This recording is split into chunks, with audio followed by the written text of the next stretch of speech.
Can't seem to hear you, Don.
Yeah, I'm not able to hear you, Don. Same. I can hear you though, Eric. Okay, and I can hear you, Kelvin. Okay.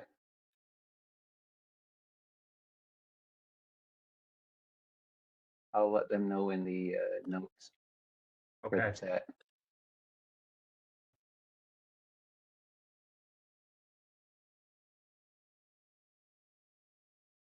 How's this? Is this better? Yeah. There we go. Okay, good. We have a lot of choices. Too many choices. Okay. Yeah. No, you're good now, Don. We can both hear you. Yep, sure can. Yeah, I'm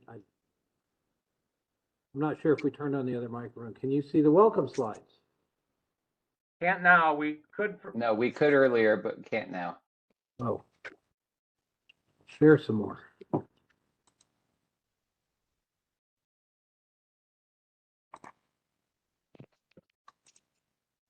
Okay. How about that? Yep. Yes. Okay.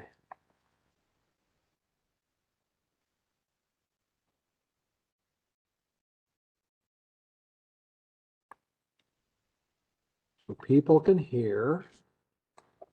We've got 4 panelists. Herman's out there. And we've got 17 attendees.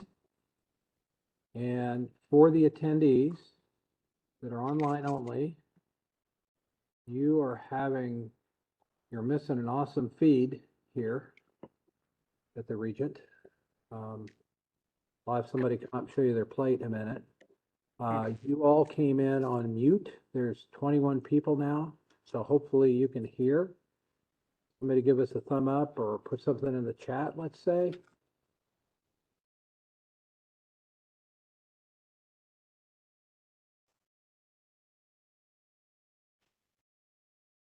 Okay.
Trying to hide this window, Andy. Then we can get started.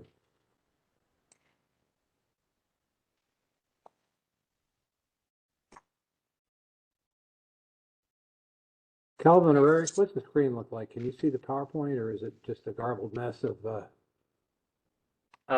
Yeah, there's some, I don't know, it's a little garbled, but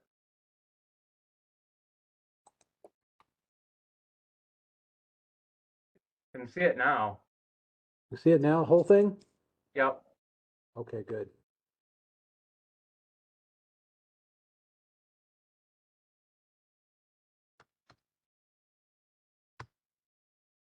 Okay. Greg, do you want to do the welcome from where you are or do you want to do it? Greg's eating. Not fair.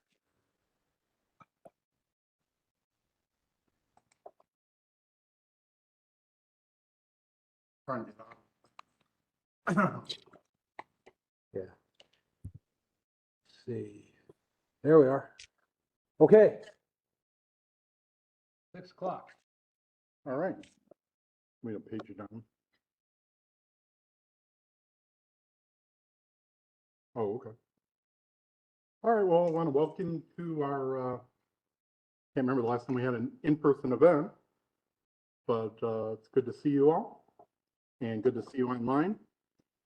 I'm not going to spend too much time on preliminaries because you're here to hear the speaker, not me.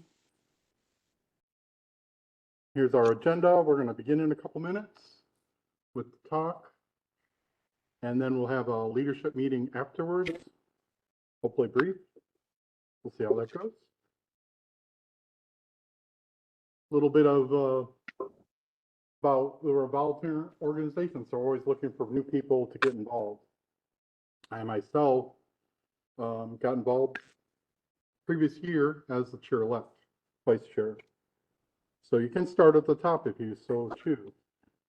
I wouldn't recommend it, but that's how we push people into the fire to see what they're made of. So we are currently looking for a chair-elect, vice chair. May talk about that more. This is our officers. Herman's online, Jeff's here, myself, and we're looking for a vice chair, which is critical. If you don't know what a vice chair is, essentially it's the person that ascends to the chair position. So it's a learning position. It's not too difficult while you're doing it.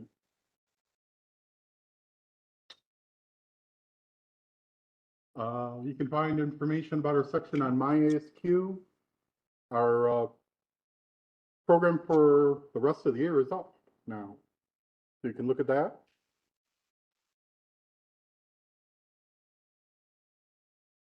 Yeah, I think you sent that out today. There will be a survey at the end of the meeting. Please give us some feedback. Do you want more in-person meetings? They're harder to come by, so I'd like you to take advantage of them when you can.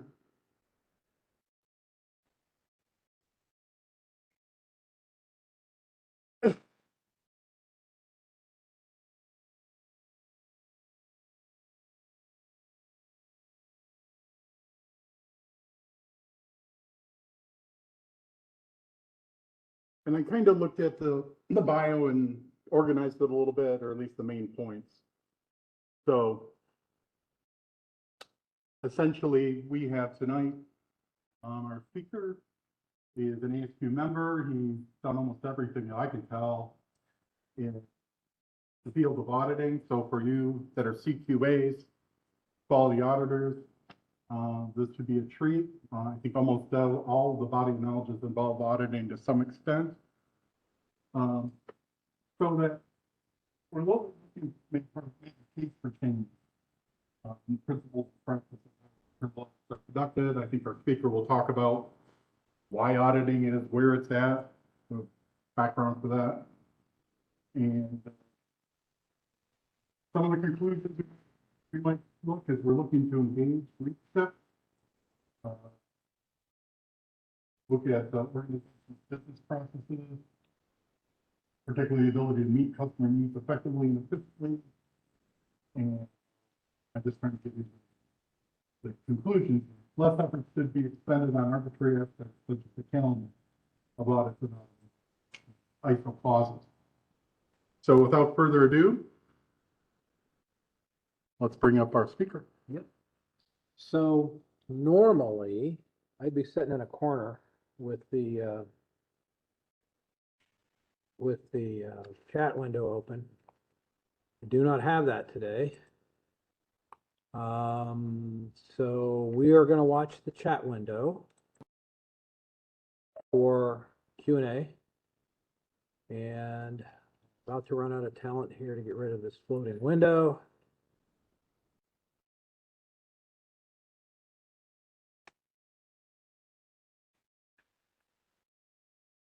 Here. That's it. Shoot. Okay.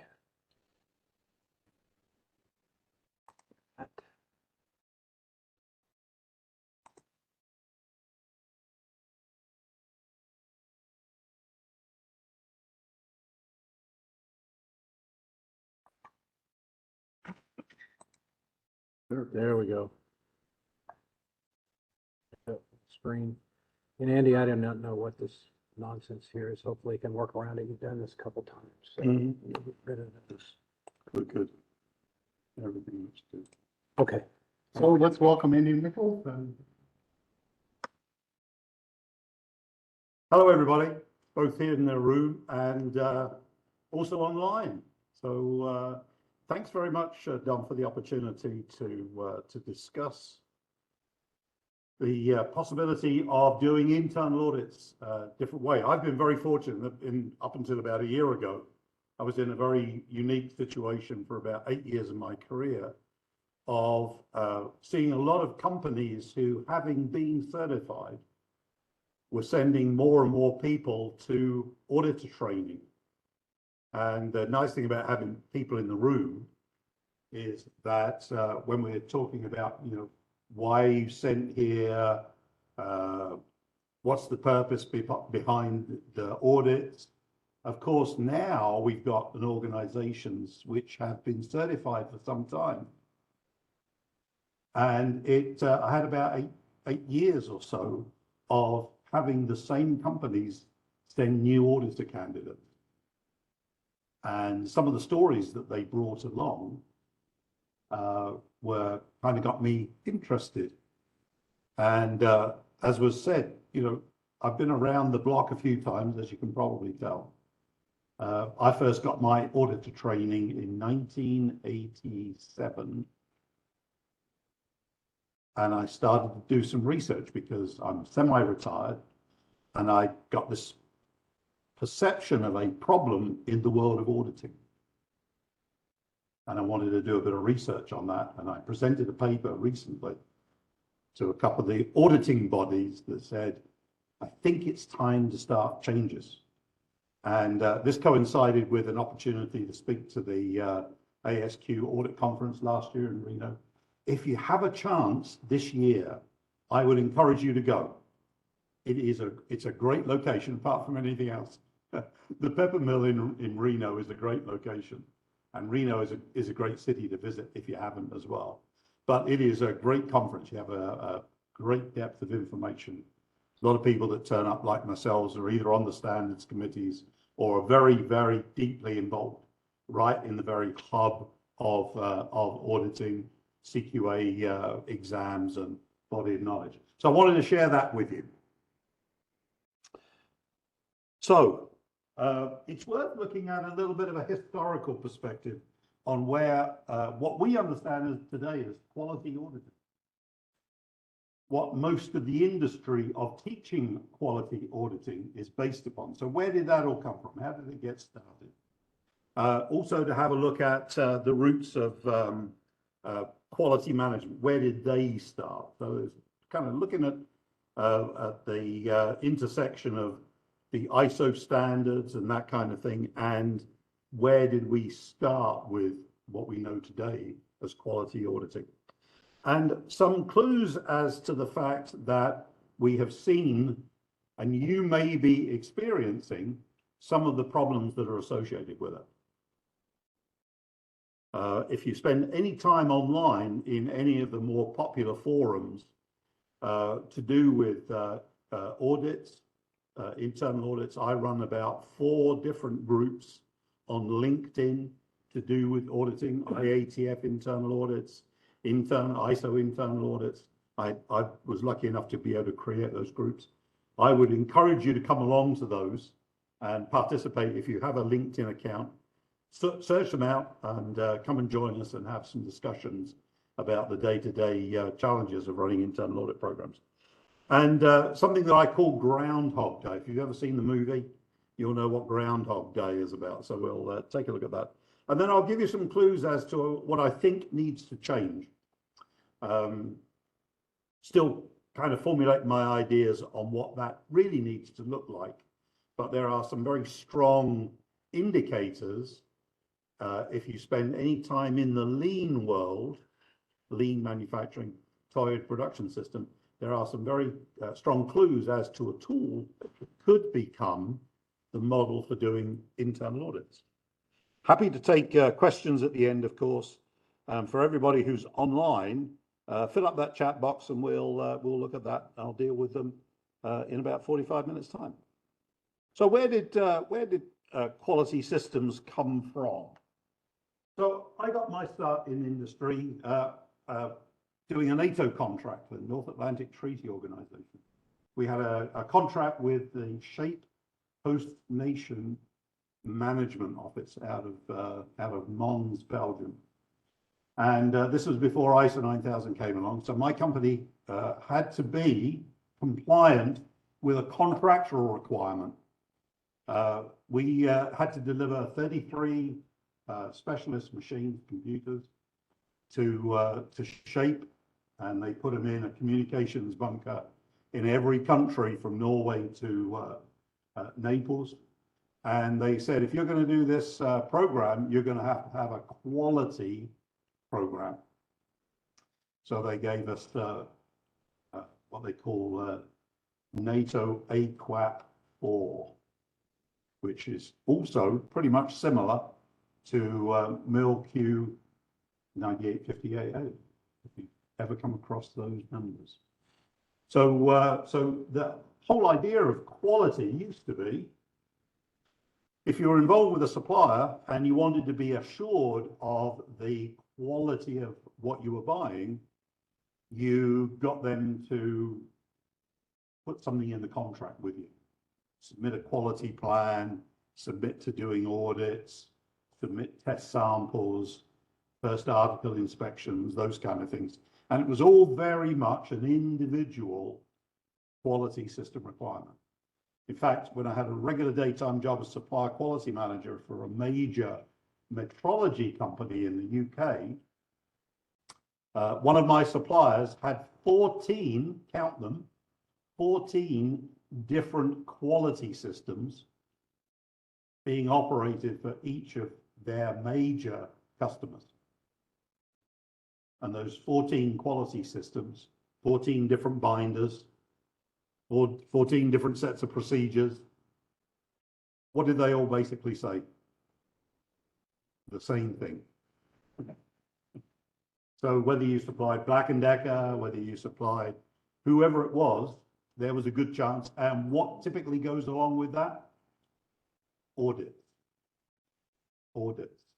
So you can bet that some supplier quality engineer would turn up periodically and look to see if the company were following what was in the binder, and then they'd go out to lunch and they would get done with the audit, and people would move on. So, so we had very much individual contract-based quality management systems. So like I did for NATO, like some of my suppliers did for me, a lot of what I based mine on was a Black & Decker quality system, which I found out Black & Decker copied what Ford did. So, so we'd have suppliers who were doing these things, and it was really just a kind of, you did it or you didn't do it. It was depending on the maturity of the organization. Andy, I'm trying to get rid of this mess here. I don't know what's going on there.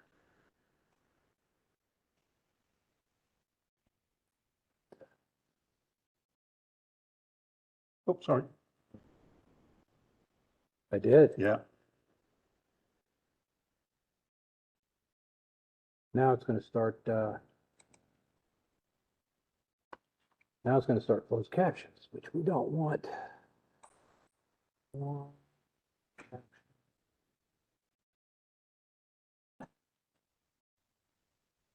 I apologize. Huh? You could uncheck it. You uncheck it? See, that's what I'm trying to do. Is I'm trying to get rid of this. I hate this.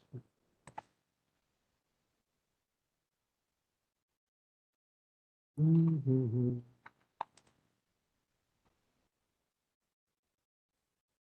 So many choices.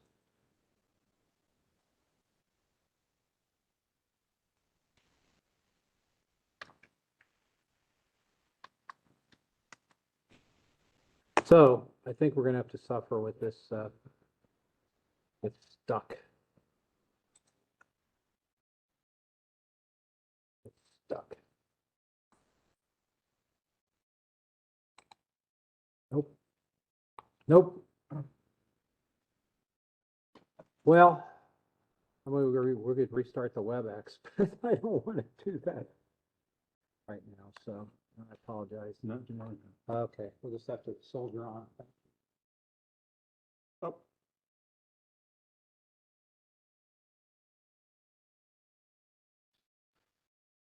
So one of the things that happened was that in the UK, which was predominantly at the time nationalized industries, what happened was we would have a number of major government procurement organizations, and they would be buying from British industry. So it was no surprise then to find out that you may have double-digit organizations representing the British government that would be going to organizations and buying from them. And when they go along, they turn up with their supplier quality handbook, which said exactly what the other supplier quality handbook said as well. So you can imagine you'd have the Ministry of Defence might be buying nuts and bolts, and they may be buying them from suppliers who also supplied the Ministry of Public Building and Works and the Ministry of Transport and the Ministry of this, that, and something else. And by the time we got done, we had these relatively small businesses which were disappearing under the weight of the bureaucracy of multiple supplier quality handbooks and audits. And in fact, you can go online. This is a screenshot out of the publicly available goings on in Parliament, in the British Parliament. And everything is captured there, all the discussions and that kind of thing. And we start to get into the discussion where February the 4th, 1985. And one of the first things they discussed was this idea of certification bodies, registrars. The idea being that if we paid one organization to replace all of these supplier quality audits that are going on, we could reduce the cost burden on the supply chain and probably save the taxpayer some money in the meantime. That was the idea behind it. In fact, there was a Rear Admiral called Spike, that was his friendly name, Spickenell, and that's his idea. He was a very, very talented, very gifted, very smart guy. And he said, we shouldn't be burdening British industry with all these audits, these multiple visits, everybody's being pulled every which way. So let's have one size fits all. And that dovetailed very nicely into the consolidation of all these supplier quality handbooks into what we now know as ISO 9000. The beginnings of ISO 9000 came from a document called BS 5750. Don't laugh. BS doesn't mean what you think it means. It means British standard. So in the UK, we now have BS, EN, ISO 9001, because they are all synonymous with each other. So a bit of brilliance there, really, the idea being that we can now have an impartial organization. So the idea is that we don't get judged by individual supplier quality people wanting it done their way. We don't have any, we have standardization. We don't have any variation depending on the industry.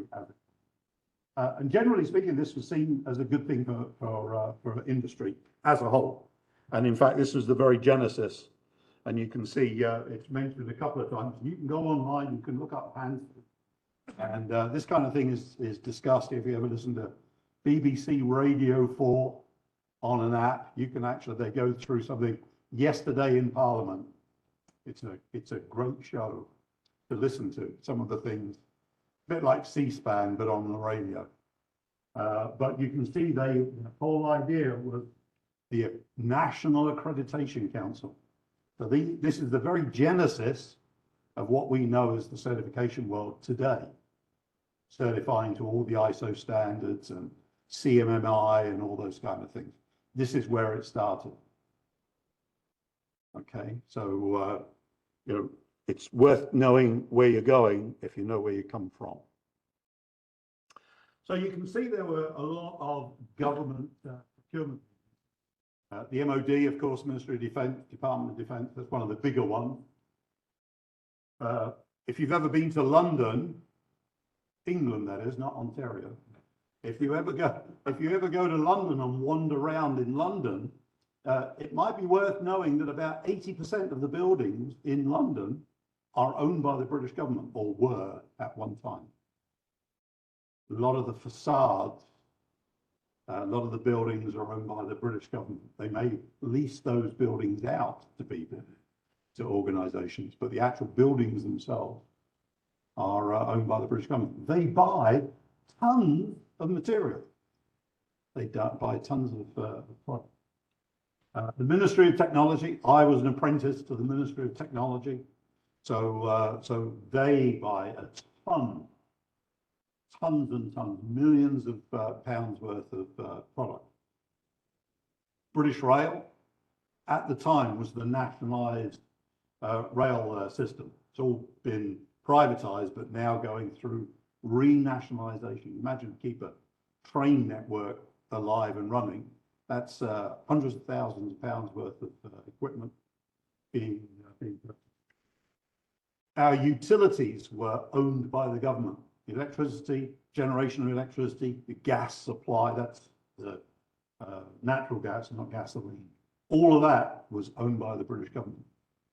And we actually used to make cars, not very well, but we also, the British government used to own, if you've ever seen an MGB or a TR7, they were, and Jaguar, if you had a Jaguar, they were so badly made you had to have two of them just so that you could keep one running.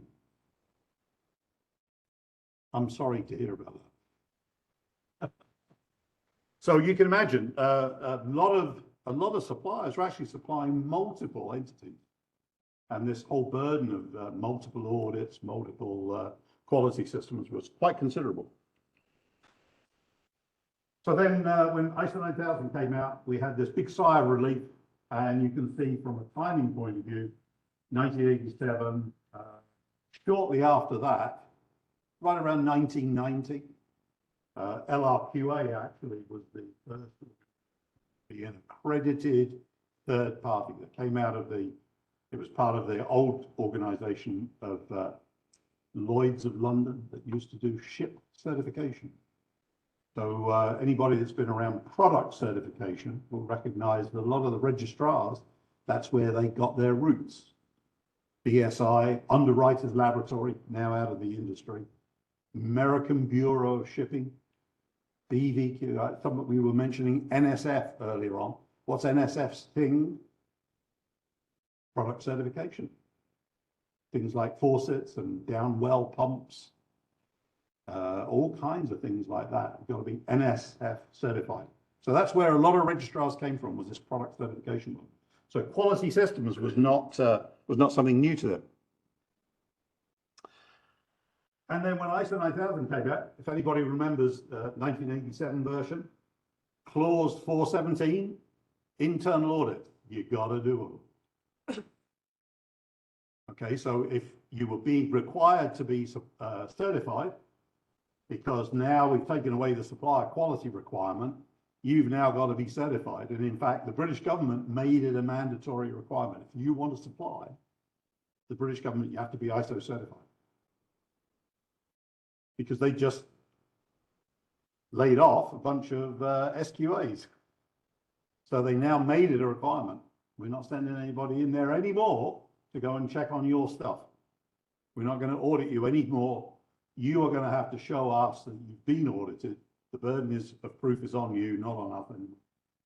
And so that set up an immediate market for how do we learn to do auditing.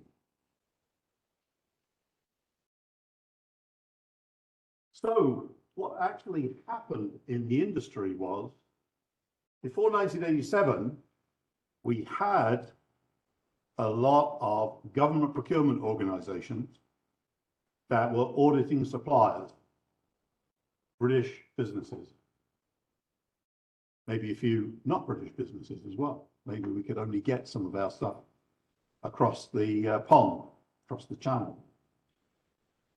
But what happened was they recognized they needed a very high grade professional level of auditing, because what was happening was millions of dollars may or may not be awarded to organizations, to suppliers who may or may not be capable of supplying those products to the specification. How would we know?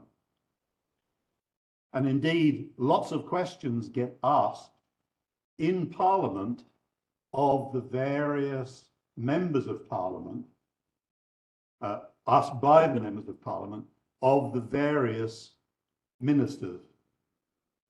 So in the conduct of the British Parliament, it is quite legitimate for somebody to stand up from maybe a particular constituency, maybe just outside Birmingham, very industrial area, just like Birmingham is here, and they may ask the Minister of Defence, why wasn't my constituency company, Joe Blow and Son, why were they not awarded this contract? They have all the capabilities to do that. What was the reason they didn't win this work? So the level of the audit that had to be done on the supplier had to be a very, very high, very objective, very, very professional level of auditing. So one of the things they did was they created a training package called Lead Assessor. They created a training program called Lead Assessor, and they took it out into the marketplace, and somebody responded, oh gosh, to get somebody to be that professional, it's going to take weeks. In fact, the original version looked more like a 6 Sigma green belt qualification. And anybody have an idea how long that takes to become a 6 Sigma green belt? Got to do projects. Yeah, it could take months, certainly weeks, if not months. And somebody went, oh, right. And then somebody else came along and said, we can't afford to wait that long. I'll do it in a week. So the very early attempts at lead assessor training became what we know today as the 36-hour, 40-hour lead assessor class. And shortly after that, we had the International Register of Certificated Auditors. That's the organization that I'm an auditor under. And they set the path for a way to get certified, not just to take a class and get a certificate, but to actually get all of the experience and all the other qualifications that are necessary to become a certified lead assessor. And then in this country, the ASQ, of course, took the lead and became the RAB, or as we know now, Exemplar Global, what used to be RAB QSA in those days. And indeed, the lead assessor training was run by very, very specific groups were selected, and the very first classes were run by people typically that came out of the industries. So I got my lead auditor training, lead assessor training from an organization called the Reed Group. And the two guys that ran the training class, ran the organization, both came from British Gas. So that's how I got my start as an auditor.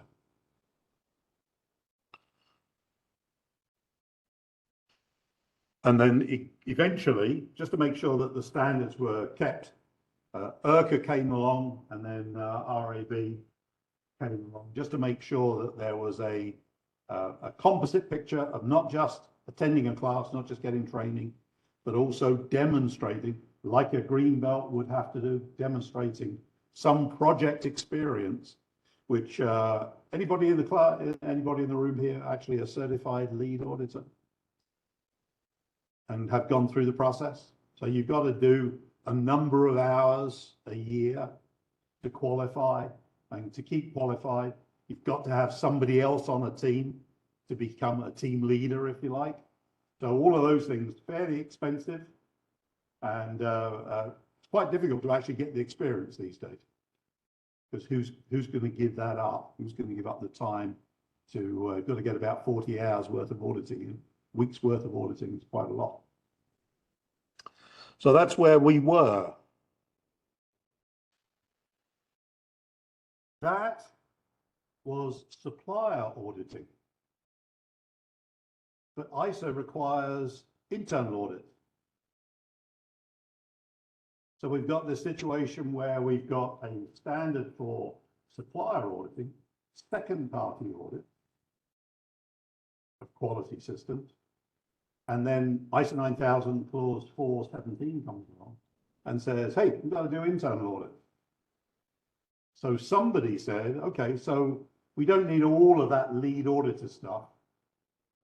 If we cut it down, if we take the basic core of the material and cut it down into 1, 2, 3 day class, 8, 16, 24 hours instead of a full 40 hours, we can offer that as internal audit. So that's what we ended up with. Right at the beginning, we ended up with 35 years ago was a model for doing internal audits, which is based on the external audit way of doing audit. Which I think there's an expression for that. That's putting a square peg in a round hole. That 35 years ago, we kind of, the things started to come off the rails. How do we know? Let's see if we can identify what's wrong with internal audits today. Top 10 reasons, the David Letterman approach. The top 10 reasons why internal audits don't do very well. Auditors are voluntold. So I cannot tell you how many people in my career of about 30 years of teaching auditing, I ask people, how did you end up here? They say, my boss told me. My boss told me. I've had people, their first day on the job was to attend a lead auditor class or to attend an auditor class. So voluntold, one of the first reasons is that we care so little about auditors that we would volunteer them to do the job. Here you are working in the company that you know everybody, and whenever you turn up to do an audit, where do they go? They head for the bathroom. They head for the pop machine or something like that. I feel ill. I've got to get lunch. My boss needs me. So they disappear. Management don't actively participate in the auditing. That's not a fault of management. That's because we have not explained to them what their role is. We very often speak the wrong language. My mentor, the guy that taught me to audit, published a paper in the Quality News back in those days that said auditors have to learn to speak the language of the C-suite because management do not speak ISO clauses.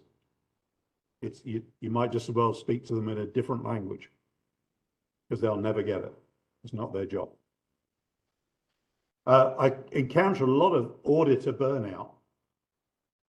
People that do audits and do audits and do audits, and eventually they just give up. They don't want to do it anymore. I was at a company in Battle Creek quite a few years ago, and the auditors mutinied. That had fairly large team, fairly large automotive company, And the auditor said to the audit coordinator, we're not doing this anymore. Sorry. And they called me in to fix the mutiny. And now I understand why. Because it was a horrible job. And who likes to do horrible jobs? I mean, Mike Rose. It's not seen as a career enhancement. You don't hear, like you do with Lean Six Sigma, people getting big raises because they became a Six Sigma black belt. You are actively sought out because you've got green belt experience. Those kind of things. Being an internal auditor,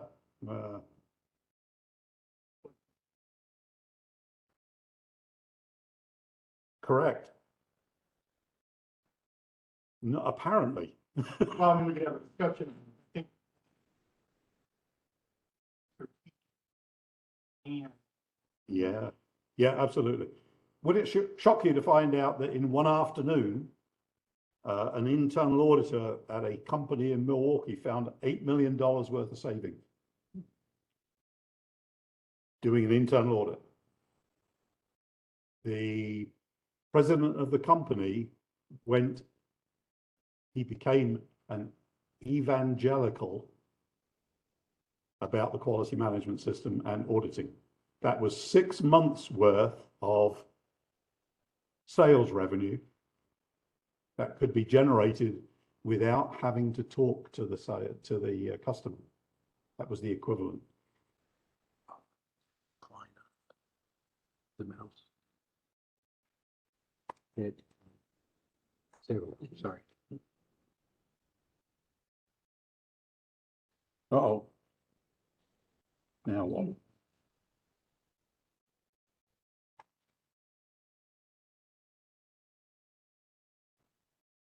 How often do we do internal audits? I've heard that some people do them once a year.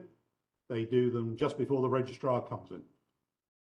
Or they may do them, for example, covering half the requirements of ISO 1 6 months, half the requirements of ISO in the other 6 months. Or similar kinds of rigid, if you like, time-based activities. And using a time-based activity is part of the problem. Filling out a calendar is part of the problem. Very often we get into arguments. We found this, don't forget that internal auditors are often telling senior management they're not running the business as effectively as they should be. I'm sure many of you are familiar with the iceberg of ignorance. You know, what do management of the leadership, what do they really know about what's going on compared to the folks that are on the shop floor, day-to-day engaged in the challenges of getting product out to a customer? There's a huge disconnect.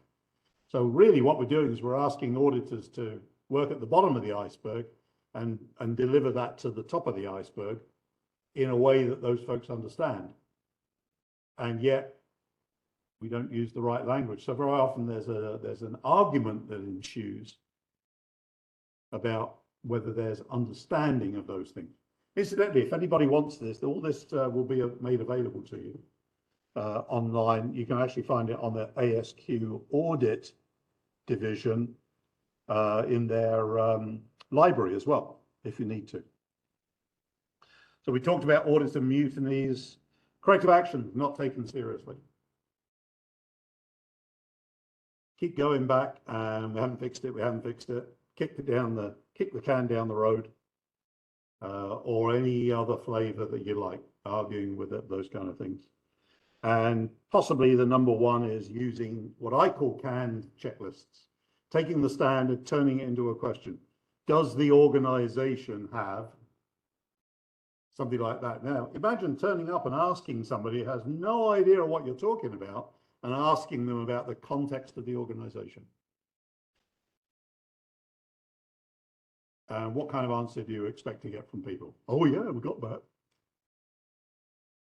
So there are some clues, and there are many, many more than this. These were the 10 that came to mind very, very quickly when I put this slide setting. The bottom line is that most organizations do internal audits simply to satisfy 9.2 of the standard. And why do they satisfy 9.2 of the standard? Because it's part of being certified and maintaining your certificate. And what's one of the things the registrar auditor always has to come and look at? Internal audits. That's the one thing that they're perhaps most qualified to ask about. Okay, so 2 strikes. Groundhog Day. So one of the things in my research was I realized that we keep doing the same thing over, and we perhaps are expecting a different result. Some of us don't have a different result expectation because we weren't taught anything different in class. But clearly something has to be done. Clearly something has to be done. And I was writing a 2 or 3 part blog article for LinkedIn, and it occurred to me that there are 2 fundamental phases of implementation that we all go through for certification. So there's everything that we do leading up to certification. We get certified, and then one of the things that we keep doing is doing what we did to become certified. And that's the internal audit. Sometimes it's management review. Some of the other stuff we do as a natural part of doing business. So it's not such a big deal. That's rinse and repeat, if you like. But what we don't want to do is keep rinsing and repeating on the audits that we had to do before certification. So what are pre-certification audit scopes, for example? If you're at all familiar with 9.2, you'll know that there are a couple of words that they use in there, the audit scope and the audit criteria. So pre-certification, what's the scope of your audits? Typically, it's the whole quality system, because we don't want to be left embarrassed when a registrar auditor audits something that we haven't audited. So, and they tell us, very often they tell us, you must have done a full cycle of audits. But that's not defined anywhere, what that means. What is a full cycle of audits? I can tell you what they mean is, they don't want to write you up a major nonconformity for some part of the organization that you could have found that nonconformity. If they found it, there's a good chance it's a major. And what does a major do? Stops you from being certified.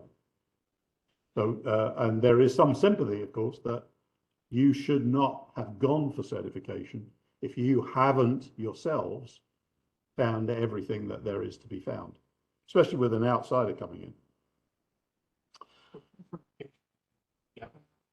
No, this is everything up to the point of what they call the stage 1 audit or the stage 2. So what's the scope? Typically, it's the whole quality system, all of the processes that are involved in that, and the audit criteria, ISO 9001, because that's what we get certified to, or 13485, or IATF 16949, or AS 9100, choose your poison, FSSC 2200, whatever industry you're in. So typically they go through the 2-stage process, the 2 audit process, and then post certification. What's the audit scope? You're already certified. What's the audit criteria? How frequently? What's important? And what happens when you have changes in the quality system? Those are the 9.2.2 requirements.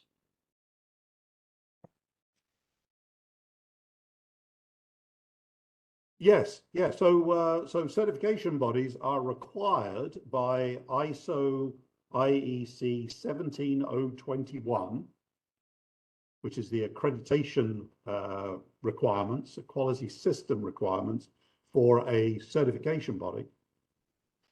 Stage 1 audit is a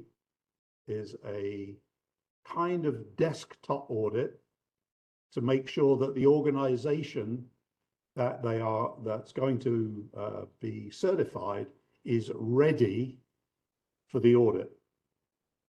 So it's more than a document review.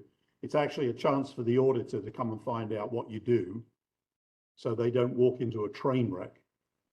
Because at the stage 2, if you're not doing what you're supposed to be doing, then you're going to pay and they're going to walk after maybe a couple of hours.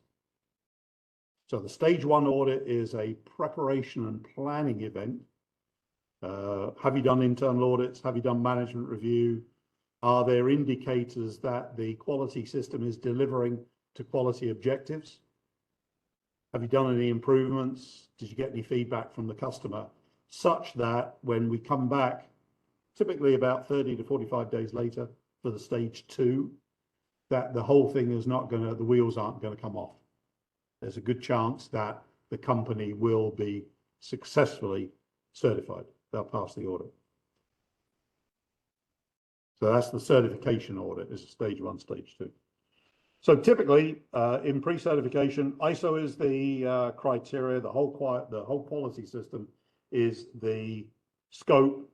And then after you've been certified, it's entirely up to you what you want to do.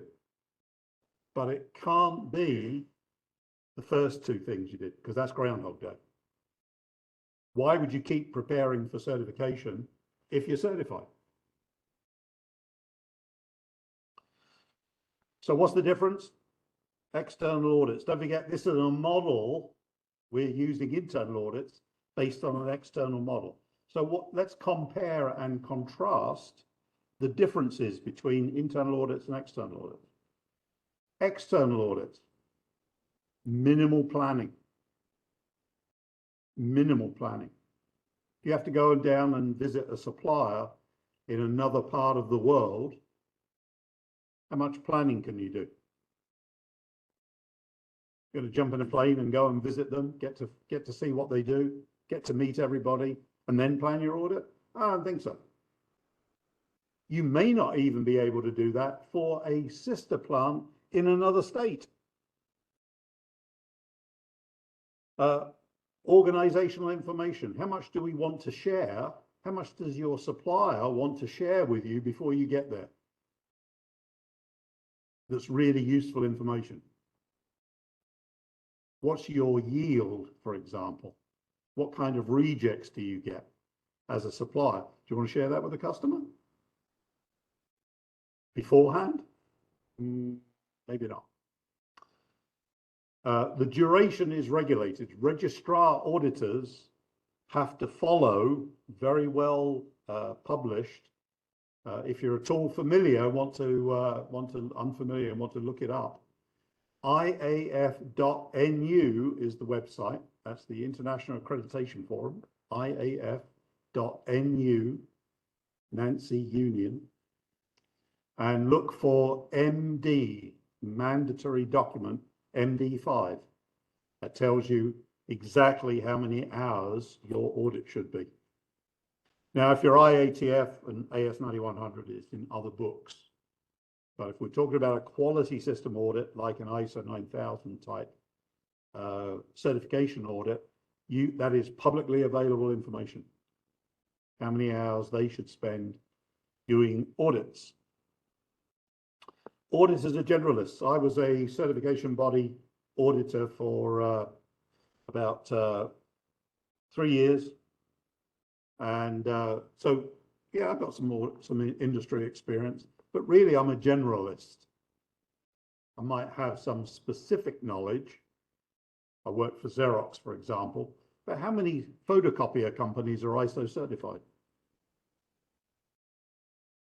Maybe a handful. It's a very complex reporting process.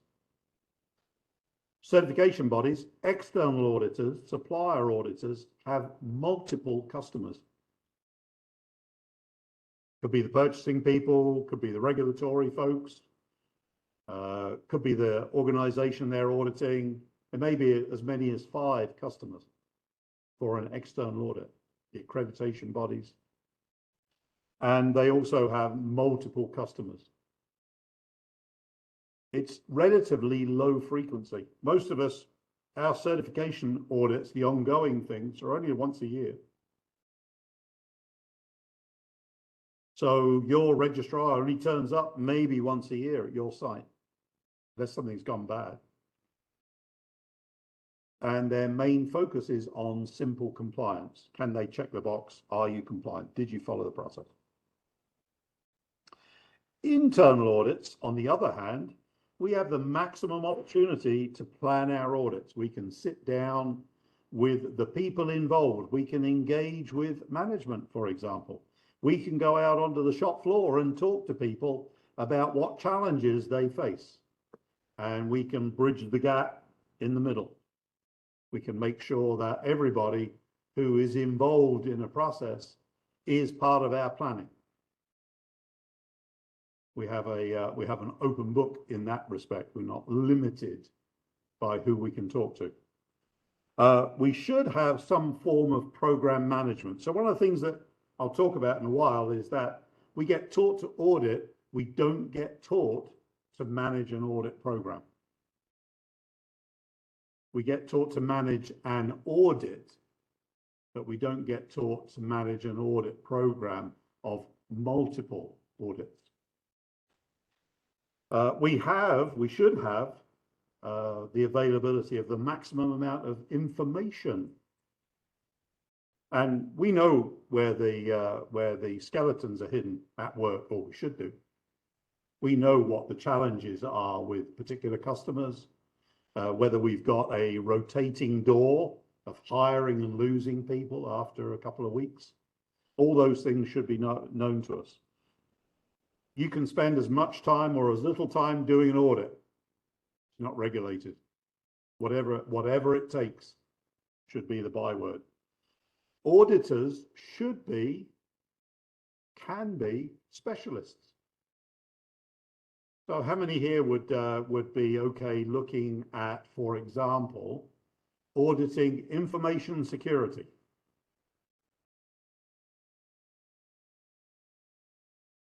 How many of us could audit a calibration system? How many of us would know to look at a certificate and know what the K value is at the bottom of the calibration certificate? Whether a K equals 2 or a K equals 3 factor is useful or not. Most people, they just look for a NIST number and are happy with that. What made a good R&R study, for example. Simple reporting. Simple reporting, the KISS principle is always good. I personally never, ever recommend that we grade internal audit findings. Majors, minors, OFIs, that's external techniques. There are no rules for grading nonconformities. Not that makes sense to anybody anyway. We have very few customers. There's the person that wanted you to do the audit, and there's the person that you audited. The process owner, typically. And we've got a flexible frequency. Do it when you need to. Do it. Be event-driven, not time-driven, not calendar-driven. When's that new customer order coming in that we have to fulfill? When are we going to get that couple of $1 million award? When's that new product coming to market? Typically, those things don't fit a calendar. Or if they do fit the calendar, it slips. And then we should focus on the performance of the process, the performance of the business. How well are we doing? Is it because we're following the system? If you go to McDonald's, do we know that McDonald's is doing okay? I'm not asking you if you like McDonald's. Do we know today whether McDonald's is doing okay? That's the fast food people. As a company, are they doing okay?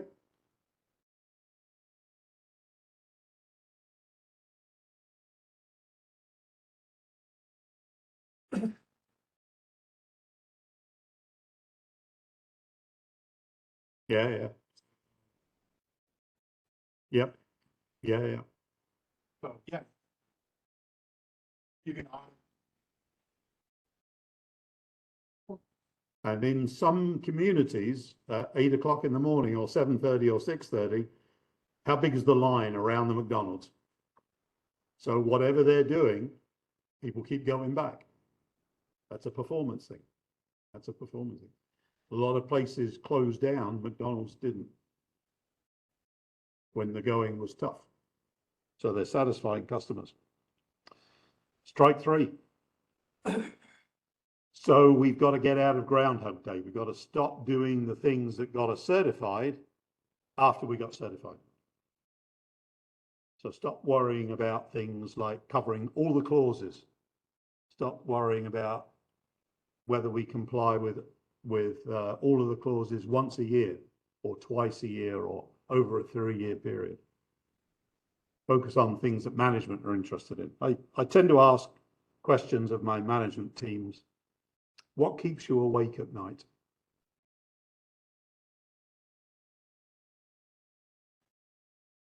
No, that's for sure. Obviously, when I worked in the Chrysler plants before the Germans came into town, used to work in the Chrysler plants, you could guarantee your 2 best friends as an auditor were on the shipping dock at smoke break time. The production control manager, and very often the plant manager was standing next to them doing exactly the same thing. And they're worried about the performance of the plant producing enough vehicles to get them off the end of the line, or the component plants. They're your best friends. That's the performance you want to go after. Okay, so we've got to change the model of auditing. It shouldn't be compliance. It should be about organizational performance. Do we satisfy the customer? We don't have to knock the socks off the customer like McDonald's doesn't. They simply satisfy the customer. In fact, we would not go to McDonald's if they exceeded our expectations. Can you imagine pulling up at the drive-through window, picking up a Big Mac and being asked, would you like a nice glass of Merlot to go with that Big Mac? That's exceeding expectations. They would very soon go out of business because you don't want to buy that Merlot. You were expecting a burger. Audit when something is needed, when it's necessary. ISO 9000, as we know, talks about risk-based thinking. So that's auditing when there's a risk. What do we audit? When do we audit it? What presents a risk to the business? Auditors should plan their audits. There's a very famous gentleman, and part of his premise was that you should sit down. I'm just trying to think of the guy's name because it eludes me at the moment. If you want to teach something to somebody, you should sit down and study the process and write it down and then explain it to somebody. His name will come to me in a minute. That's what we should do as auditors. We should sit down with the process. We should understand what we're going to audit in exactly the same way as the people. It was written down for the people so that you can have a meaningful discussion with them about how that happens. We should engage with management. We should find out what are their challenges, what's the overall direction of the business, and what's going to impede us. So we know here in the greater metro Detroit area, southeast of Michigan, one of our biggest challenges is finding skilled people. So if we've got a revolving door of skills, what causes that? Is that a lack of training, a lack of effective training, or is it because we're not training people at all? That's costing us a ton of money. Oh, and incidentally, it's an ISO requirement, isn't it? To have trained people. We can use whatever criteria and whatever scopes. I favor the sniper approach when it comes to scopes and criteria. Something that you can really focus on. Problems, individual problems, changes which affect the organization tend to be very focused. A person in a job changed, a new order, a customer complaint, tend to be very, very focused and look to see what happened. Did we follow the process? And I learned something back in the mid-90s from driving around in Michigan here. I used to listen to the radio, and I listened to Dr. Joy Brown. Joy Brown was a clinical psychologist, and people used to call in with their problems, their interpersonal problems. And Dr. Joy Brown used to say, if you want somebody to change what they do, you've got to do something different. So when we say, oh, you know, people don't take us seriously, then you've got to do something that they would go, oh my gosh, they're being serious for once. Okay, so think about that. Think about how you can get your behaviors to change so that somebody would say, you're serious, because they'll buy into that. We need to change the model of training. We need to ditch this idea of a lead auditor. We keep reinforcing this idea that a third-party audit is the right model. It's not. If you want a model, which I am researching at the moment, look up the classic definition of the lean Toyota production system, Gemba. If you're familiar at all with the Gemba walk, that's about as close to what an internal audit could be. But look, make sure you get the classic definition. There's about 10 steps to it. 19,011. I'm on the committee for 19,011. It's got 3 sections. Section 5, Section 6, and Section 7. And all we do is focus on Section 6. Section 5 is audit program management. It's got great guidance in there. Section 7 is all about auditor competencies. It's got some great guidance in there, about to be renewed next year. So if you don't have a copy of 19,011, I'd encourage you to get it. It's going to be reissued, not major changes, but it will be reissued next year, I think at the beginning. Graduated internal auditor training. What I mean is, go from a yellow belt to a green belt to a black belt to a black belt, master black belt. Can you audit a process? When I teach auditing, I teach people to take the process of making scrambled egg, because everybody knows how to make scrambled egg. And then I show them a video of a scrambled egg and say, is that what they're doing? And then I show them another process that's not quite the same thing, but it gives a good result. So if they can figure out and then ask questions, they qualify as a yellow belt.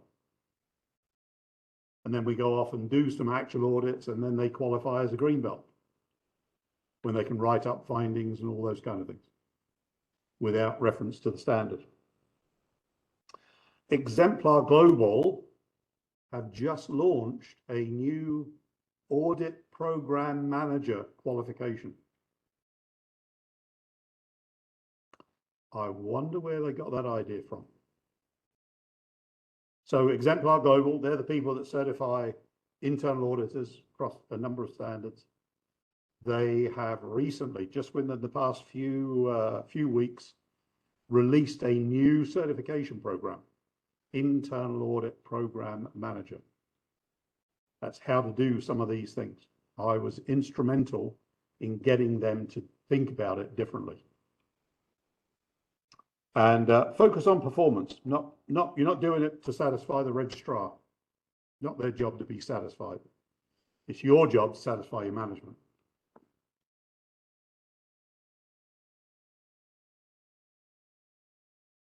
That's it. Thank you so much. Hope you found that useful.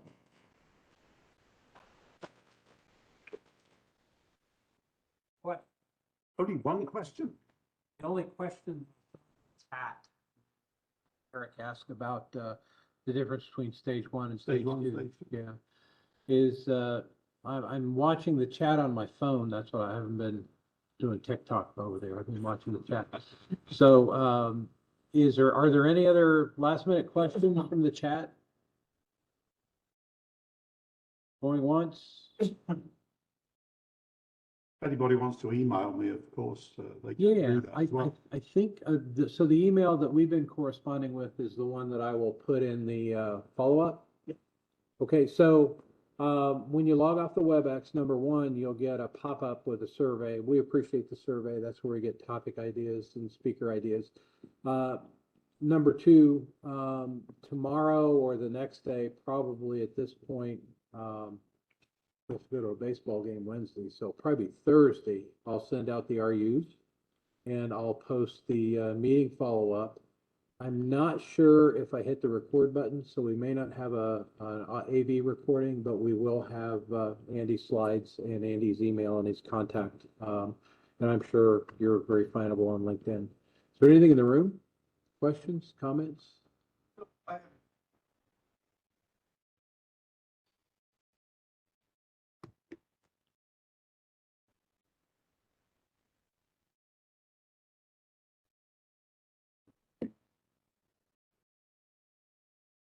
This is,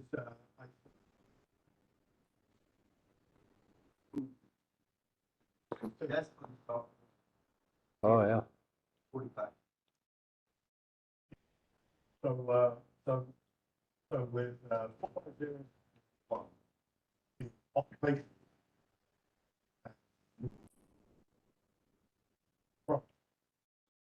That's nothing. That's an organization. Having a way to manage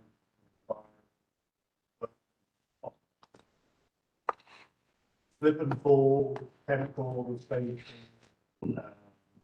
train safety, all of the forklift training, the whole. Same framework as 14,001. Yeah. You have different aspects in it. Yeah, different contexts. So, is focus on the Mm-hmm. which is present on software which runs in the computer. There are many computers that we rely. Well, So one time, range rover had no that 95 but which help drive get down. so The integrity of the software which runs determines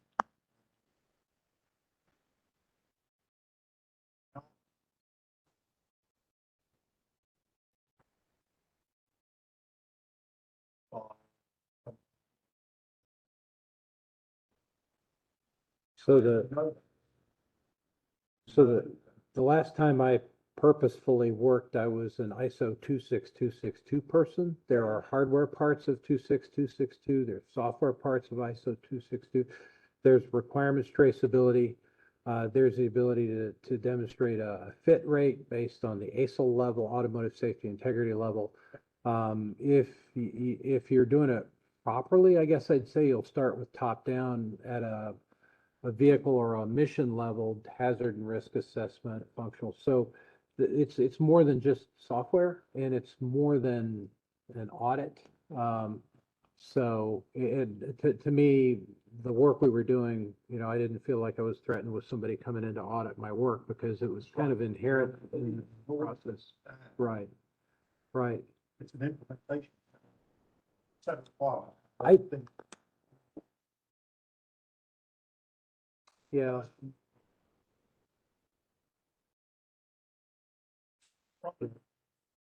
Yeah, ASPICE, ISO 262, ASPICE, ISO 262, 26262. I used to tell people, you say that in the mirror 3 times, the devil appears, but, and then cybersecurity. Those are 3 elements that end up running in a big, vehicle program.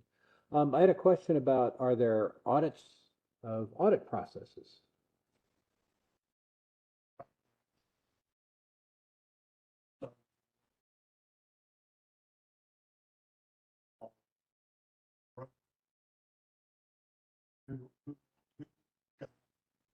Yeah. Yeah.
Okay. That's all I've got. Other than lots of thank yous, Andy. We really appreciate you being here for us. This is a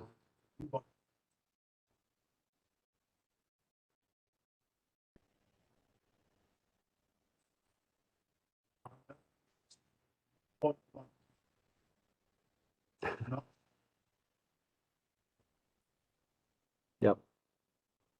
Yeah, we had a fair number online, and we'll get you the survey results when they pop up. So I think we're good. Greg, we're going to have an officers meeting, 18 after, so we'll give ourselves like 5 minutes for a quick bathroom break. I did not clear this facility very well. The bathrooms are through that door and to my right, so we need to do that before you hit the road. And put a brownie or a sandwich in your pocket, because I think we have leftovers. I hate to waste food. Yep. Yeah, you have to make a takeout lunch for our neighbor. Our neighbor chatted me on the phone, so. Okay, I'm gonna put the WebEx on pause, and we'll start up with an officers meeting. The people that are on as participants, you can hang around and listen to what we do in the officers meeting, but officer volunteer meeting, but otherwise you're free to leave. Thank you. We're going on mute.